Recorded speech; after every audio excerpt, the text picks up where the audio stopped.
As Africa marks the continent's day, scholars on the continent have appealed for Africa's history and civilizations not to be forgotten. These include the leading civilizations of the Aksum Empire, the Kingdom of Ghana, the Mali Empire, the Songhai Empire, the Ethiopian Empire, the Mossi Kingdoms and the Benin Empire, among many that remain rarely spoken about. But it does appear that there is a movement to reclaim Africa's forgotten past, and it's fast gaining momentum. Many Pan-Africanists talk about the role of colonialism in not only destroying a lot of Africa's past physically and culturally, but also in contributing to the contemporary socio-political scene where Africa almost always comes off second best. Archaeologists and historians have in more recent times been uncovering more and more history about pre-colonial Africa and shedding light on how and why these pasts are not always remembered. Well, to hear more about these treasures, we've asked Zimbabwean historian Tendai Piladwe to join us via Skype, and she joins us all the way from London. Thank you so much for joining us, Tendai. Welcome to the program. Thank you very much for having me. All right, so Africa's been called the cradle of mankind and civilization. Let's explore some of that civilization, the early ones particularly. Let's go around the continent and let's start with some of the West African kingdoms, for example. Okay, so in ancient West Africa, there's three major kingdoms that emerged in the area. The Ghana Empire was the oldest of the three and was the first one to develop long-distance trading, but it was later on absorbed by the Mali Empire. So the Mali Empire, with its large gold and salt trade and large military, was actually a force to be reckoned with through much of West Africa. It had several vassal states, making it the larger one of the three empires. The Songhai Empire, it took its independence from Mali and forged into its own powerful empire. So it was trading in craft goods, gold. It held much influence over the area. So these three empires were really major powers that influenced much of West Africa prior to colonization. All right, and how sophisticated were they? Do we have any idea? Yes, they were absolutely sophisticated. They had incredible history of their own. For example, in the southern part of Africa, it was complete with complex societies. They lived by their own sets of rules. So in ancient times, you find that those empires actually brought civilization to humankind. Yeah. All right, so let's talk a little bit more about then Southern Africa. I know that you and I know Great Zimbabwe quite well, and Mapungubwe is another area. Tell us a little bit about some of the big empires and civilizations in Southern Africa. Yes, so in Southern Africa, Zimbabwe was founded by the rulers of another ancient kingdom called Mapungubwe, which was probably the first culture in Southern Africa to use a class-based system. So it was one of the first to really use stone architecture.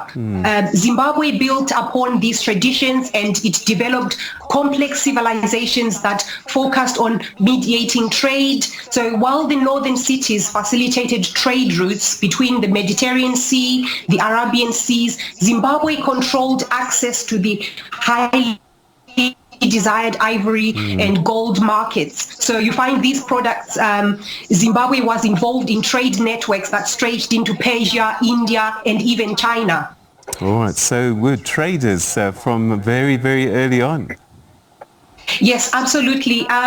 The Great Zimbabwe was the capital city of this kingdom, and it was the largest structure of ancient Southern Africa, actually. So the Zimbabwean structures were built without mortar, which is that substance used to hold uneven stones together. So their stonework had to be extremely precise, indicating their high level of skill.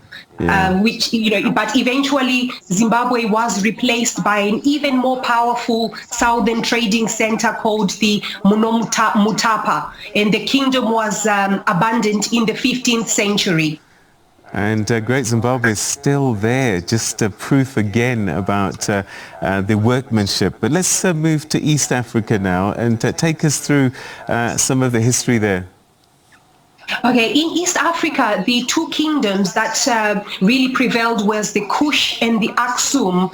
So they were no different. The Kush began as a conduit for trade between the sub-Saharan Africa and the Egyptian empire of the Nile River. So you find Kush's political clout largely rested on the strength of the Egyptians, and only after the fall of the New Kingdom in the 11th century BCE did Kush rise to regional dominance. So Kushite culture flourished for a few centuries before the Assyrian invasion of Egypt. Kush was replaced by various kingdoms of these Aksum. So this is situated further south. Arguably, it rose to its greatest heights from the beginning of the 1st century BCE. So Aksum became a premier economic powerhouse of East Africa, if you like. All right, so I'm fascinated as well. Often if you're lucky to have traveled across the continent, you hear people speaking their local languages, and one of the things that strikes me often is how similar a lot of these words and language is, even though some of them might even be far apart. And I guess that's all to do with the original Bantu kingdom. Absolutely, Peter. So in about 1500 BCE, a group of Bantu language speakers discovered that they could domesticate yams and bananas. So they used their new food to increase their population, and then they spread their knowledge to all of Africa. So this would be the first event in the chain reaction. So more food meant bigger populations, which led to cities. Cities meant trade, which could lead to different foods and iron. So iron would make West Africa part of the trade routes and bring it wealth and power. So the Bantu migrated south of Africa. So we all kind of originate from what is today Cameroon and Nigeria. Bantu languages today include Zulu and Swahili. So about 90 million Africans speak Bantu languages today. What actually happened is they would push off natives of their land or assimilate them into the Bantu way of living.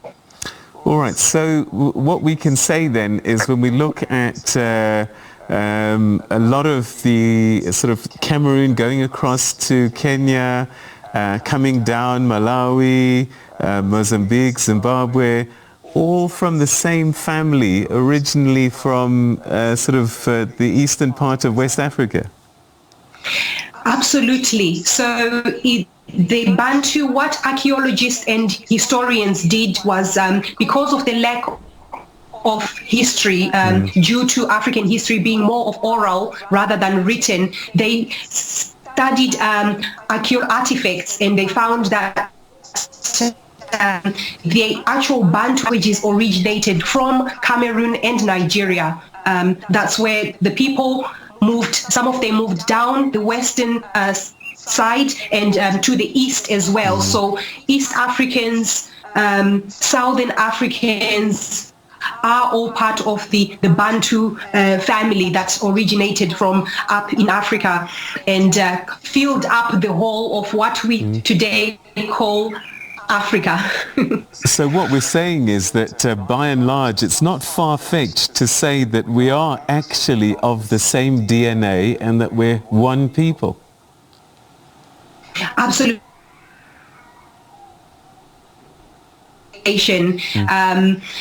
If we look at history, we'll find that a lot of people look at history, but DNA actually finds the first human being, in fact, the kind to be a black person. They did studies in countries like Ethiopia, where they found that the first man to ever live was from Africa. Right. So yes, if we do look at our DNA, we are absolutely from the same continent, from one continent, Mother Africa.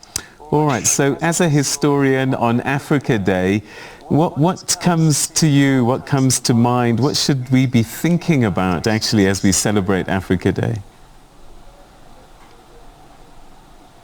So with Africa Day, to me, it's really, we need to learn our history. I would just wish that schools would be able to embrace that African history in the syllabuses, because you find a lot of history that we learn in school children today. It's Western history about Queen Elizabeth, but we have our own empires, our own civilizations that we are not taught in school. I was just having a conversation with quite a grown man, and they told me they actually discovered the Mapungubwe and the Great Zimbabwe only when they had grown up. So it's our own history is not in our curriculums at school. So this Africa Day, I would urge the education ministries to embrace our civilizations and our history, because it really helps children to know where they've come from, the great civilizations, the empires that existed beforehand. Rather than just learning about the slave trade.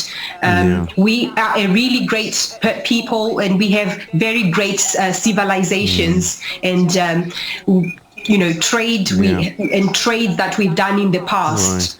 Right. I guess one of the dangers that we have is that a lot of our history is oral history and has been passed down through generations.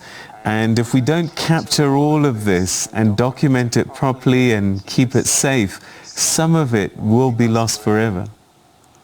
Yes, in fact, that's the situation that has happened with Africa. A lot of oral history has been destroyed because it was not documented. A lot of it, we find it from Muslim traders who traveled across the continent during the trades in the ancient times. They wrote some scripts, but then it is also the African culture of a grandparent to sit around with grandchildren and pass on history around the fireplace. But nowadays the situation has changed, obviously. That's not happening anymore, so even storytelling time is getting phased out. So as Africans, we need to sort of see if we can document our history. A good source is the UNESCO project that actually took place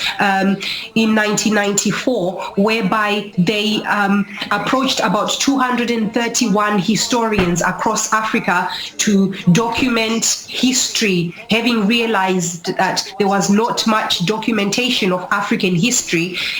Asian history, European history, that's fully documented, but African history is not documented. So what they did was create 8 volumes in a document called the General Africa History. So I would urge anybody interested in African history to look up those volumes, those 8 volumes. They have a wealth of information that they had to literally dig out from surviving historians just in the 80s and in the 90s.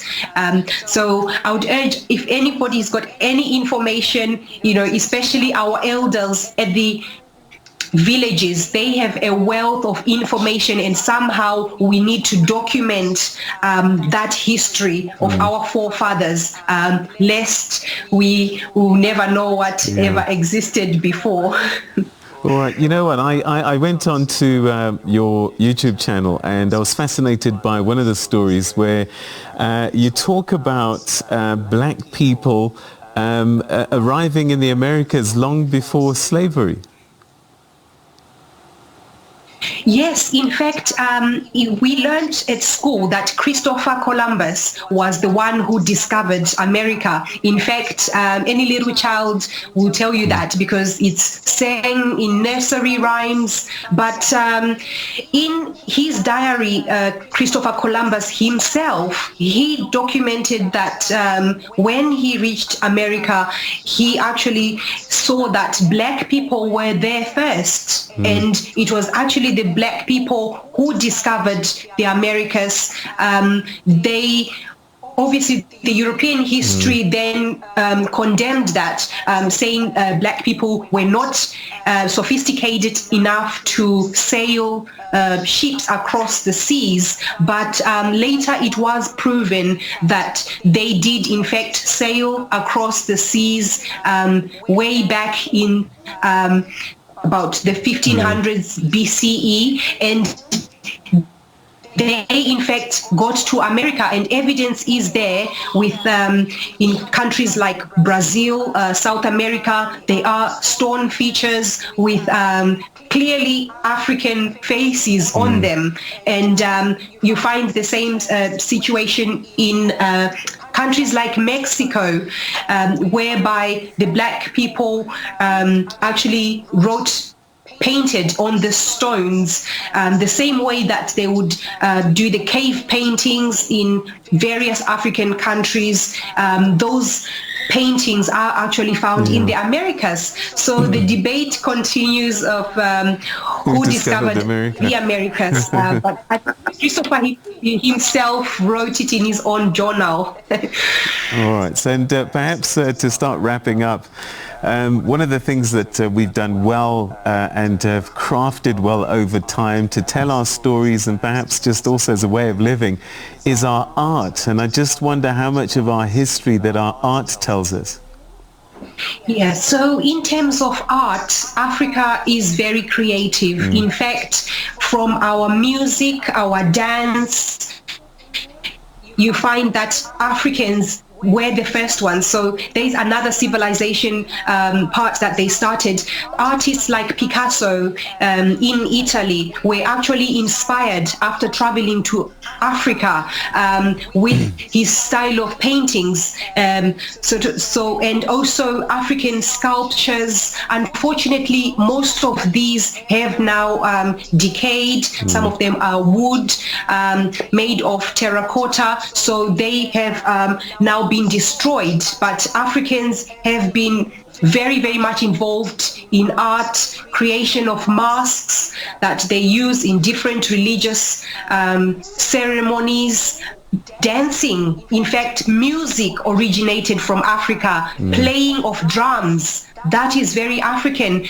In countries like South America, the Latino dance that they do today, samba, it was brought over there by African slaves, and they never got the credit for that. So any dance styles that you find in South America, the Americas, it actually originated in Africa, because Africans have always had a culture of music, dancing, and art as well. But their art was not so much expressional art that we see today. It was connected with spirituality. It was connected with the circumstances that they were facing in that times. All right, Tendai, we're going to have to leave it there, but thank you so, so much for unearthing some of these amazing treasures that we really need to spend more time and effort in researching, reading, and embracing our history. Thank you so much indeed for joining us. Stay safe out there in London. Thank you very much.